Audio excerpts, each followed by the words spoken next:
দেখেছি জানো, মোমবাতিটা তো সবাই তো জ্বালছে, আমরা জ্বালবো তার আগে পুজোটা দিয়ে দিই। কি ভোলে বাবা, দাঁড়াও এই ভোলে বাবাটাকে একটু দেখাই। ভোলে বাবা,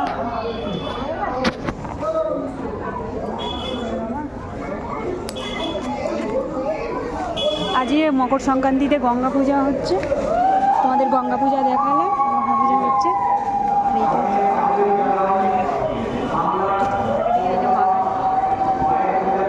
এই ঠাকুরের পূজা হবে শনিবার, এই গত শনিবার। চলো মা চলো, একটু মোমবাতি জ্বালবো, আগে পুজোটা দিয়ে দিই।